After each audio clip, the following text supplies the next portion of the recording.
할렐루야. 여러분, 미국에는요 가장 아름다운 도시 중에 하나가 시카고랍니다. 근데 이 시카고는 모든 건물들을 다 예술적인 면에서 통과가 되고 또 그 지역의 다른 건물이나 주변 환경에 맞도록 잘 디자인해서 시에서 통과가 되어야 건축물이 올라갈 수 있고 그렇답니다.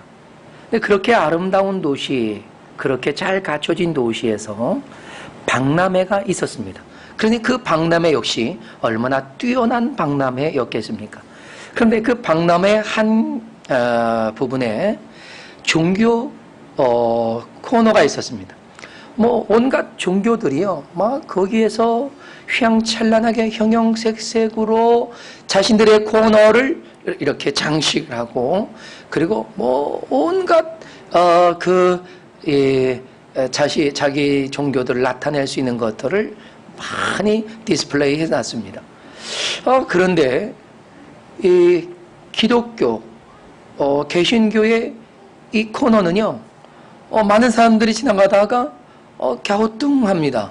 왜냐하면 거기는 단 한 사람이 한 손에는 성경책을 들고 있고 한 손에는 십자가를 들고 있는 겁니다. 누가 보더라도 전도하는 포즈 아니겠습니까? 그런데 많은 사람이 지나가는 거죠.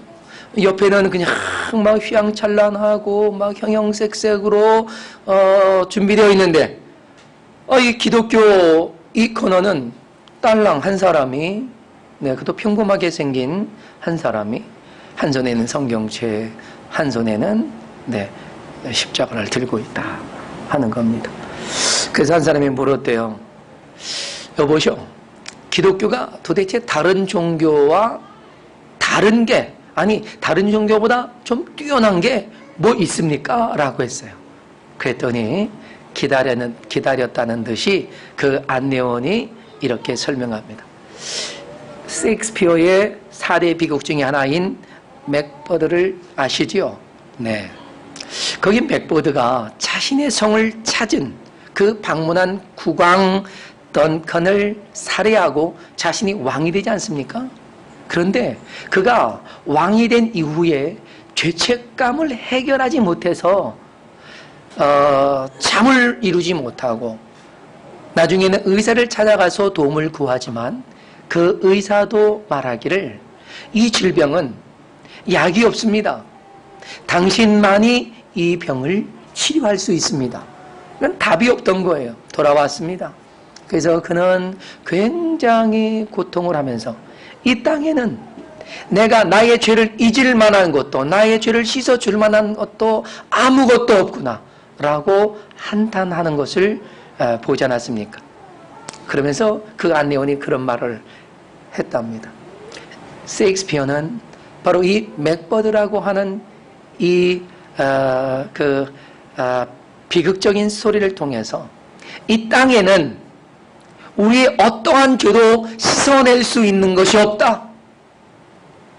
그러나 다만 그것을 해결할 수 있는 분은 오직 예수 그리스도의 십자가뿐이다 라고 하는 것을 전해주기 위함이 아니었을까요? 우리 기독교는 예수 그리스도를 이 땅에 보내주셨고 그 예수 그리스도가 우리의 모든 죄와 허물을 다 짊어진 채로 십자가에서 대속하심으로 그를 믿는 모든 자의 죄를 다 소멸하시고 구원하십니다. 이 세상에 우리의 죄를 용서해주고 그리고 그 죄로부터 자유하게 할 수 있는 유일한 길은 예수 그리스도 그분입니다 라고 설명을 해줬답니다. 그러니 기독교 코너에 하나님이 주신 말씀과 그분이 우리에게 허락하신 예수 그리스도의 십자가 외에 어떤 것을 더 필요로 하겠습니까? 성경과 십자가를 들고 있는 그 한 사람이면 기독교의 모든 메시지는 다 전해주고 있는 것이 아니냐 하는 거죠. 더 무엇이 필요하겠습니까? 그런데 사람들은 어떻습니까? 그것 가지고는 괜히 부족한 것 같고, 그러니까 이것도 붙이고 저것도 붙이고 이것도 해보고 저것도 해보고 하는 여러 가지의 것들로 종교의 부산물들을 만들어내고 있다는 것입니다. 사랑하는 여러분, 오늘 우리는 우리가 믿는 믿음의 도에 대해서 분명하게 깨달을 수 있기를 바랍니다. 그 성경과 십자가 그리고 그것을 붙잡은 한 사람이면 충분한 그 믿음의 도에서 우리가 깨달음을 얻을 수 있기를 바랍니다. 오늘 본문은 우리에게 믿음의 도에 대해서 분명하게 깨달아야 할 것을 강조하고 있습니다. 유다는, 여러분, 이 유다는 사실 예수님의 동생 유다입니다. 그는 평소에는 예수님을 자신의 형이기 때문에 믿지 않았습니다. 그런데 예수님의 십자가의 죽으심과 부활과 승천을 목격하면서 그는 주시오 그리스도이시다라고 고백을 하고, 그는 스스로 예수님의 형제됨을 파하고 예수님의 종됨을 그는 인정하면서 오늘 본문에도 예수 그리스도의 종이요라고 하는 고백으로부터 시작이 되고 있는 것을 볼 수가 있습니다. 그런데 그 이 유다가 우리가 구원 얻은 진리, 믿음의 도에 대해서 분명하게 가르쳐야 할 분명한 이유를 가지고 있었기 때문에 유다서를 기록했고, 그리고 우리에게 참된 진리를 가르치고 있습니다. 자, 우리는 왜 믿음의 도를 분명하게 깨달아야 하는가 하는 것입니다. 이것이 바로 유다가 유다서를 기록하고 있는 분명한 이유요 목적이었습니다. 왜입니까? 그것은 진리를 파괴하는 거짓 증인들이 적지 않게 교회에 물을 흐리고 있었기 때문이었습니다. 유다는 당시 사도들에 의해서 교회에 전파된 구원의 진리를 파괴하며 교회 안으로 들어온 이단이었던 영지주의의 잘못된 가르침에 성도들이 현혹되지 않도록 구원의 유일한 길인 믿음의 도를 바르게 가르치기 위해서 분명 이 믿음의 도를 그들에게 설명하고 지켜내라고 권면해야 할 분명한 이유를 가지고 있었다 하는 것입니다. 그래서 구원에 대한 오해와 진실, 그것을 밝히려고 하는 것이죠. 사실 요즘도 어떻습니까? 이 구원에 대한 오해, 그 진실을 잘 모르는 사람들이 많습니다. 그런데 이것이 비단 오늘날의 문제만은 아니었다는 거죠. 초대교회에서부터 오늘날에 이르기까지 늘 진리는 공격을 당했고, 또 그 진리는 방어해 내면서 구원의 진리에 대한 정통교리를 지켜왔습니다. 유다서는 비록 한 장으로 되어진 아주 짤막한 그러한 책이지만 성경의 어떤 책보다 잘못된 교리를 가르치는 이단을 규탄하는 책입니다. 또한 교회의 정통신학과 신앙을 아주 철저하게 옹호하고 있습니다.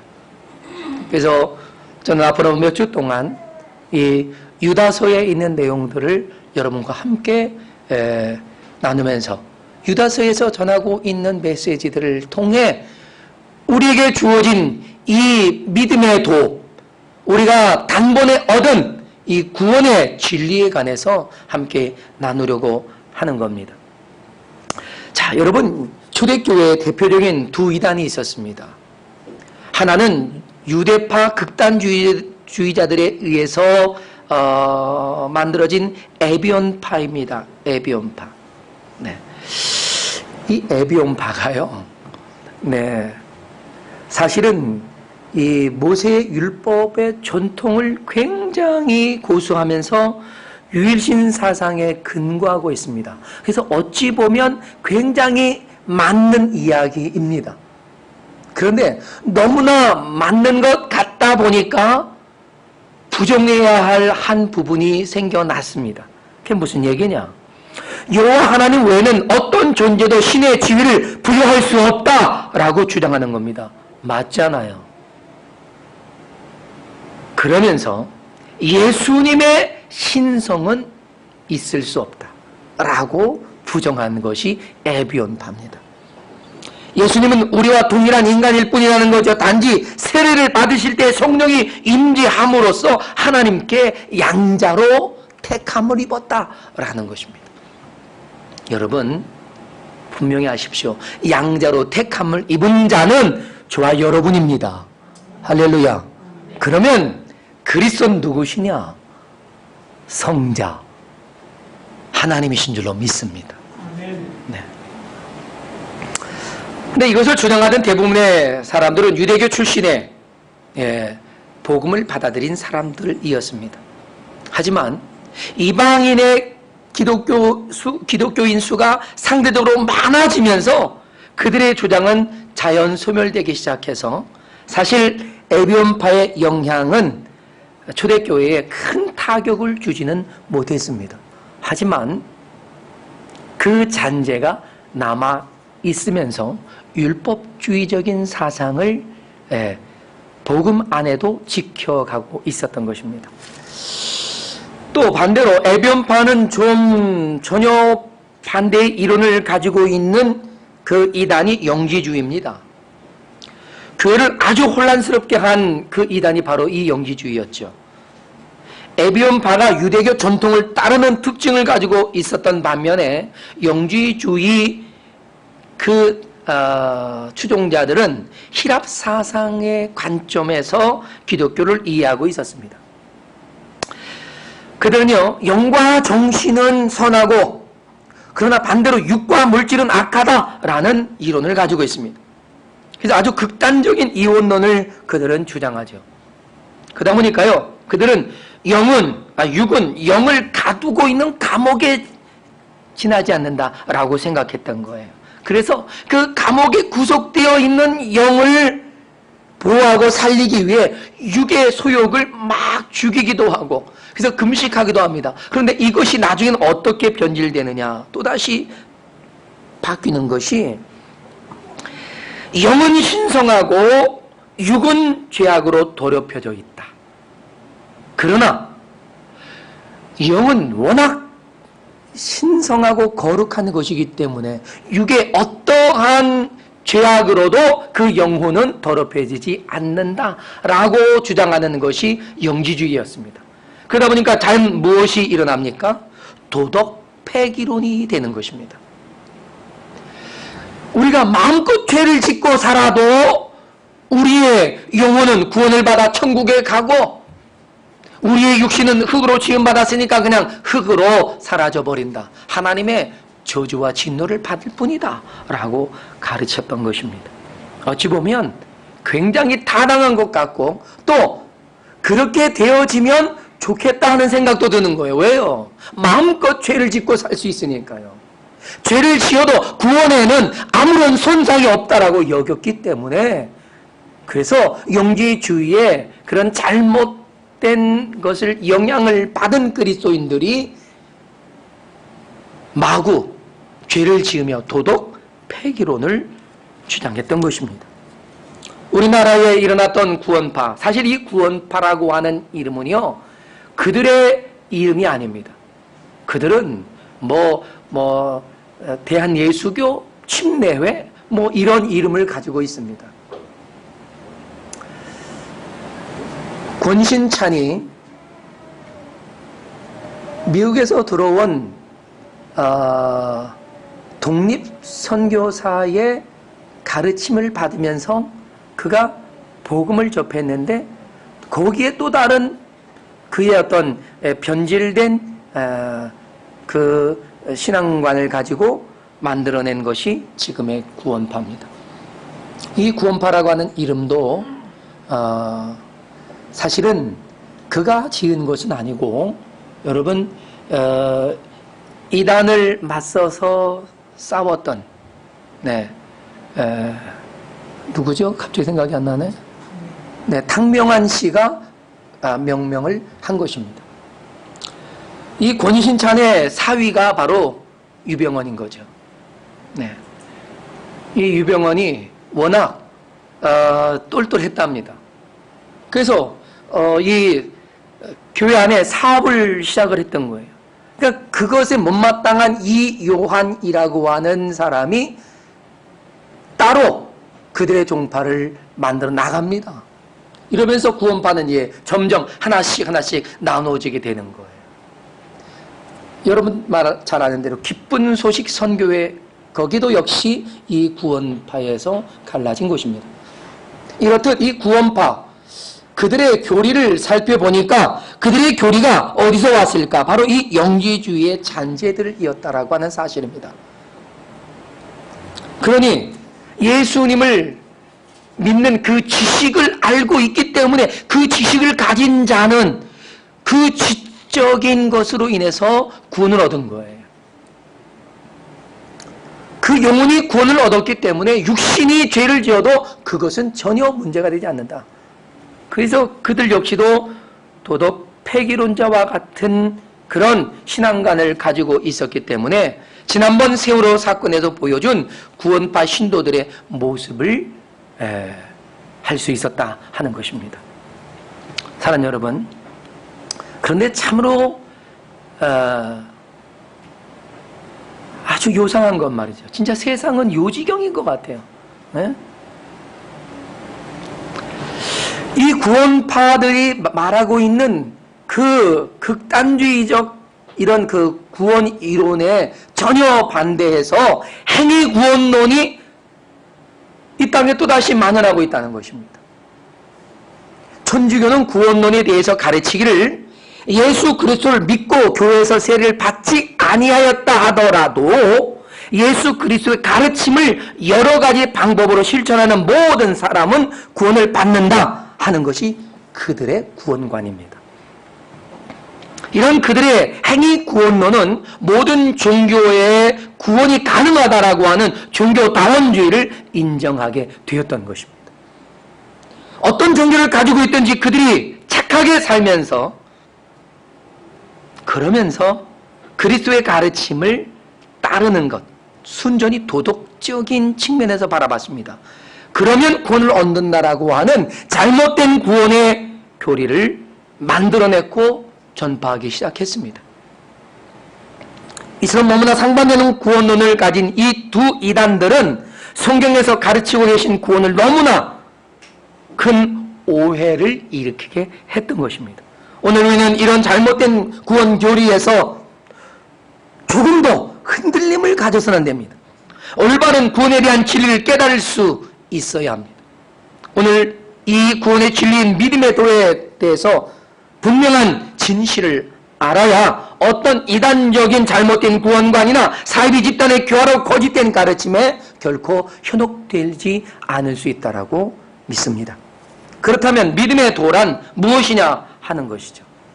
여기서 말하는 믿음의 도는 복음을 받아들이는 자세를 말하는 것이 아니라 여기서 단번에 주신 믿음의 도라는 것은 사도들이 성도들에게 전해준 복음의 내용을 의미합니다.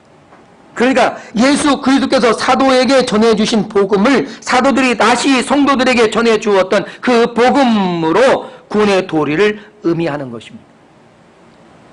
그래서 앞에서 우리가 일반으로 받은 구원이라고 하는 말은요, 이것은 이미 우리에게 전해줬고 우리가 그것을 받아들임으로, 그래서 믿음으로 구원을 얻은 그 하나님의 은혜, 이것을 말하는 겁니다. 오직 예수 그리스도를 믿는 자는 영생을 얻었다라고 선언하신 이 주님의 선언을 우리는 구원의 근거로 보는 것입니다. 우리는 믿음의 도리인 구원에 관하여 반드시 알아야 할 한 진실이 있습니다.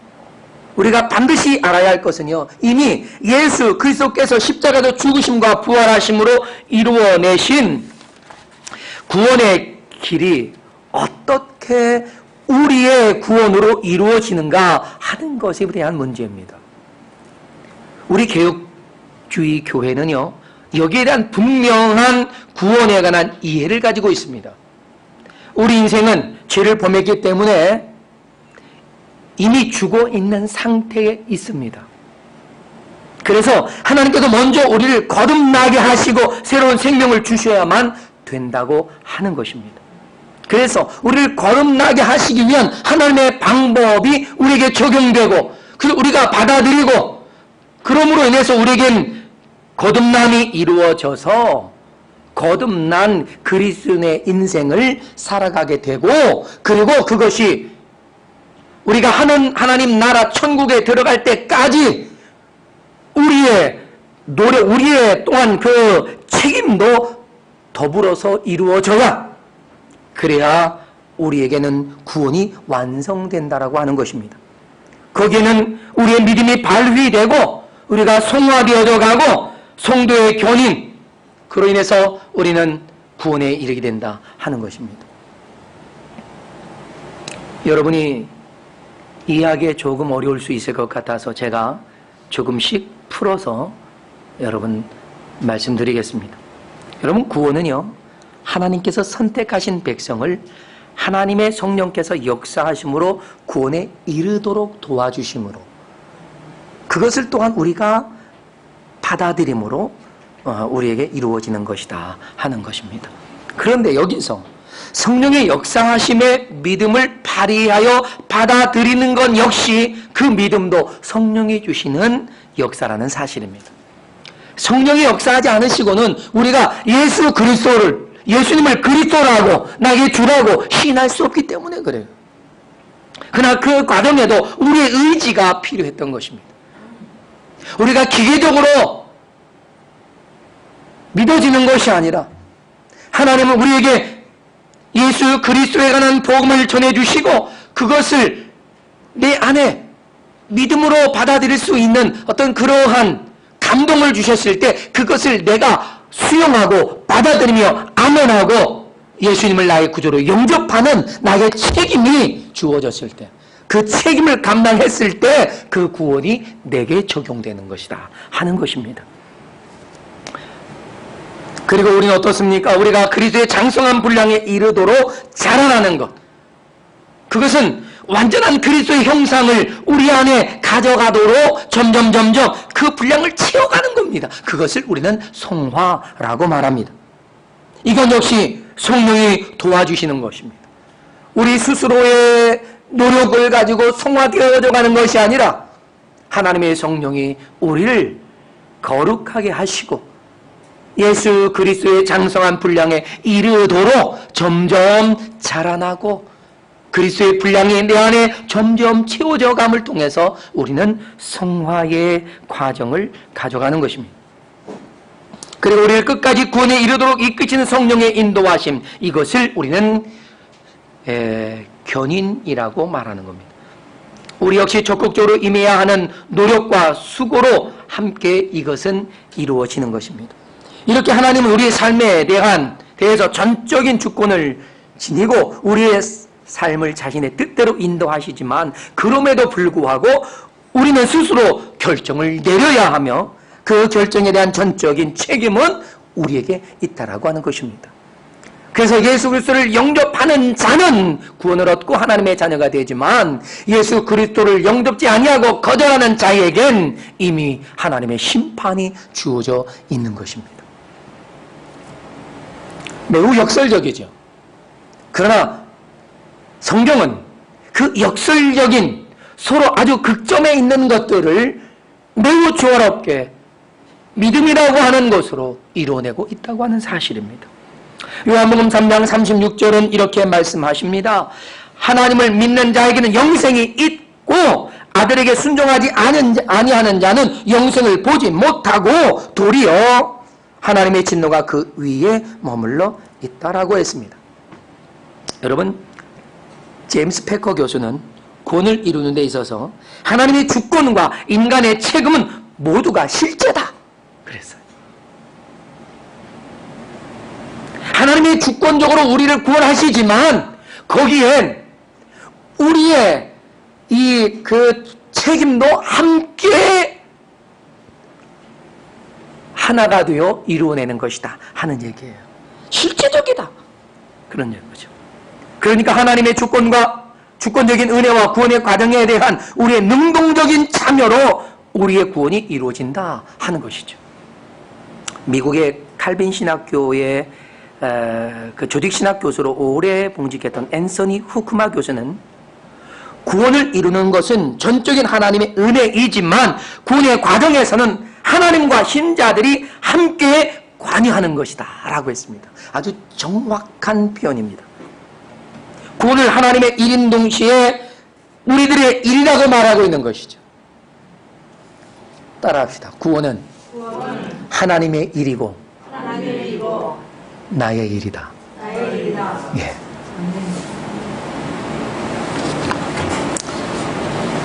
여러분, 하나님의 은혜의 부르심과 그 적용하심이 우리 신자들의 응답과 참여와 협력으로 이루어지는데 그것이 회개, 믿음으로 발휘, 성화되어져감, 또한 견인 이러한 것들을 통해서 완성되어져 가는 것입니다. 앞에서도 말씀드렸지만 다시 한번 여러분에게 상기시켜드리고자 합니다. 회개는 곧 죄를 범함으로 하나님을 떠났던 우리가 예수 그리스도의 구속하신 은혜를 덧입고 하나님께로 예수 그리스도께로 돌아오는 것, 이것이 회개입니다. 그래서 예수 그리스도의 진리와 뜻 안으로 돌아오고 주님이 말씀하신 그 말씀의 삶으로 돌아오고 범죄하고 허물 가운데 있었던 우리가 그것을 회개하고 돌이켜서 하나님이 기뻐하시는 삶으로 돌아와 서 있고 그 하나님 원하시는 삶을 살아가고 있는 것을 회개요, 회개의 열매라고 말하는 겁니다.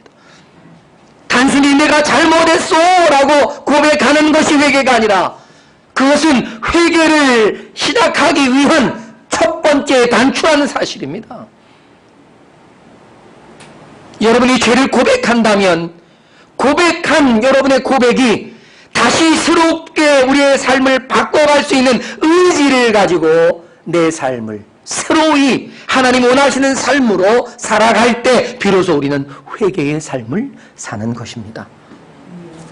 또한 믿음은 이래요.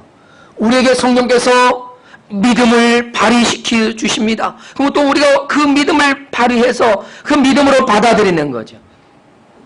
그래서 믿고 신뢰하고 확신하는 그것으로 우리는 우리의 믿음의 삶을 이어져 가는 것입니다.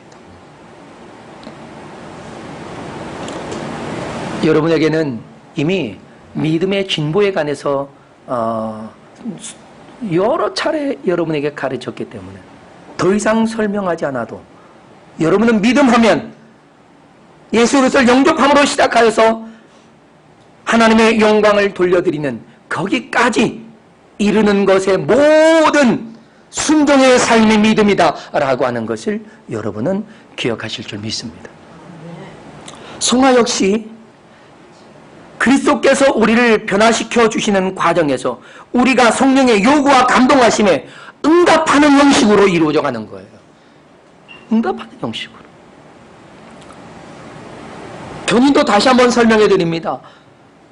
우리가 범죄하더라도 우리를 회개시켜서 하나님의 구원의 자녀로 살도록 이끌어 주시는 성령의 인도하심에 우리가 순종함으로 나아가서 구원이 보존되고 이루어져 가는 것입니다.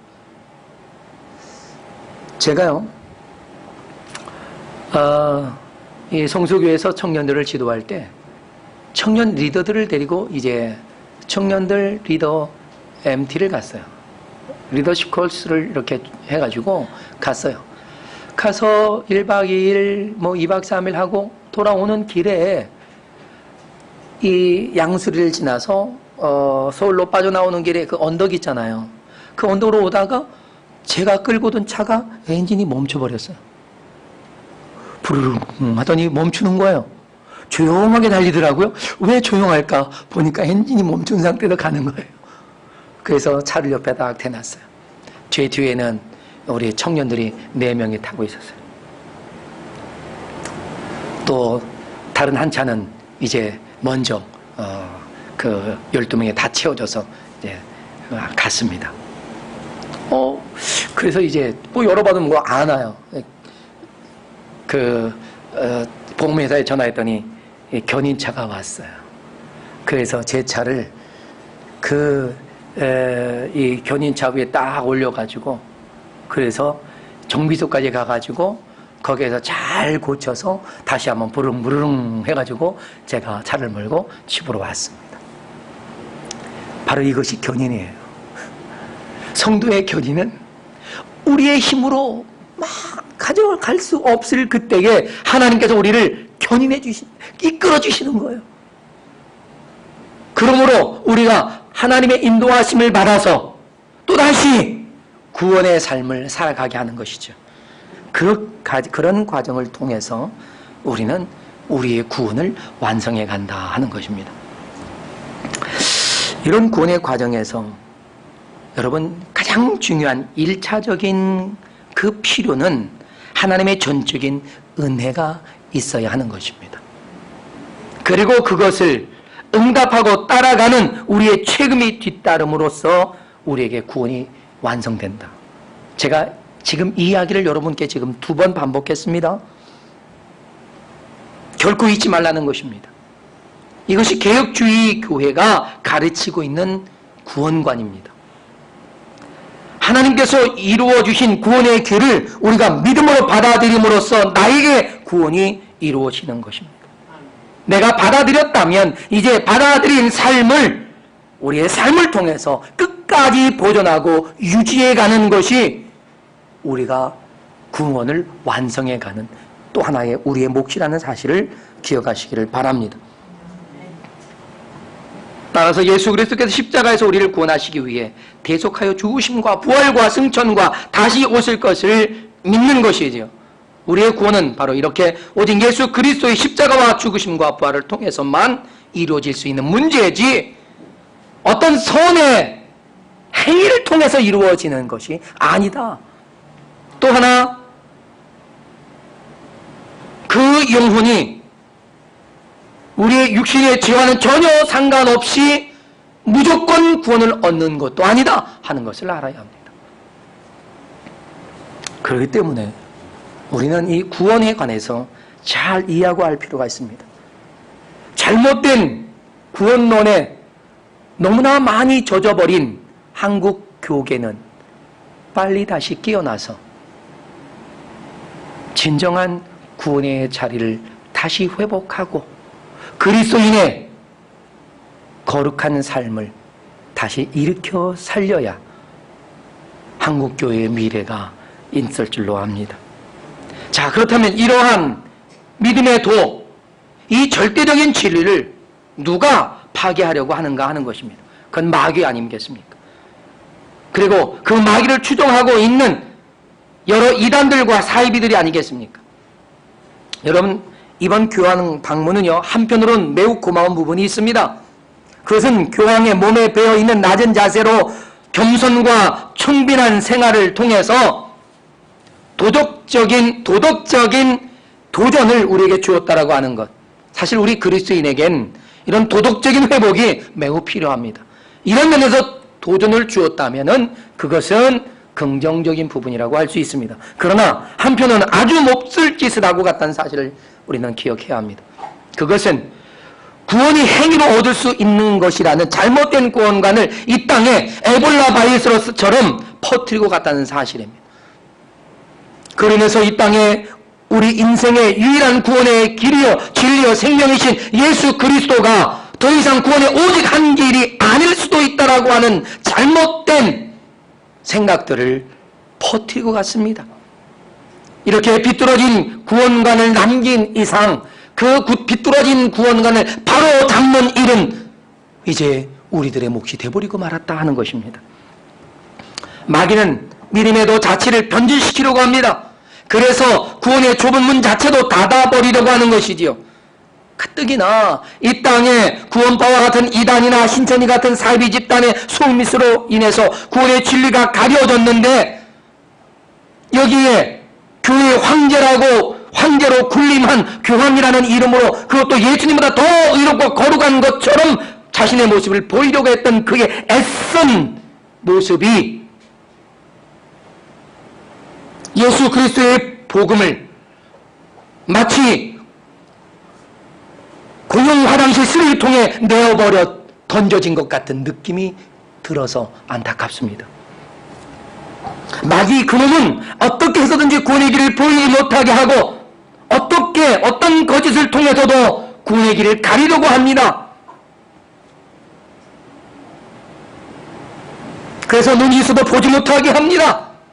귀가 있어도 듣지 못하게 하는 그런 시대를 만들어가고 있다는 것이 통탄할 일이라 하는 것입니다.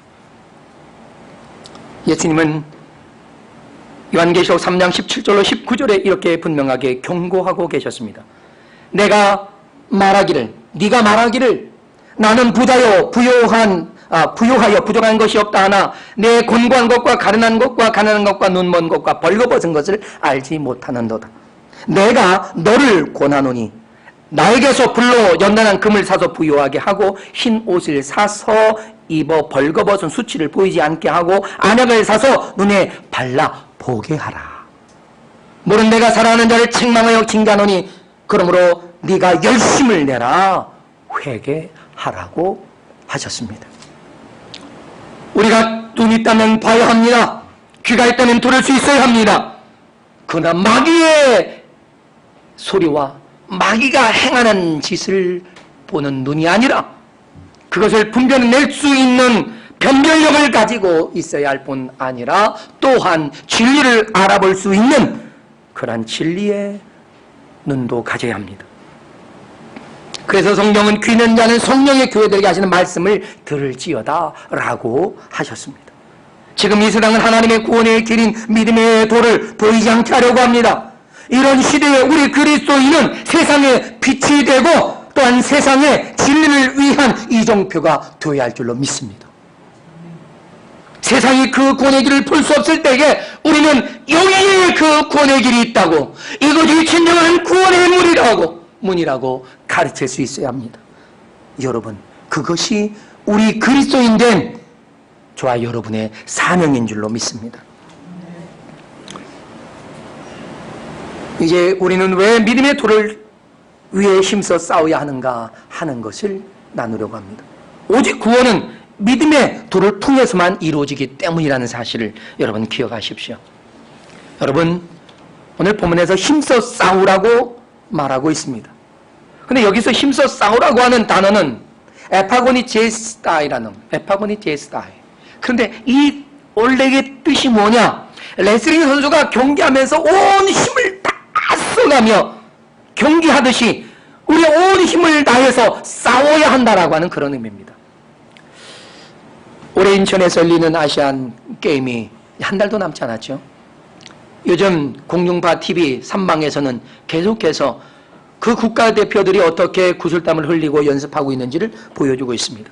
정말 최선을 다해서 훈련하면서 체력 단련과 기술 연마에 힘쓰는 선수들을 보여줍니다. 레슬링 선수, 복싱 선수 제가 보았습니다. 그 훈련하는 모습이 얼마나 놀라운지요.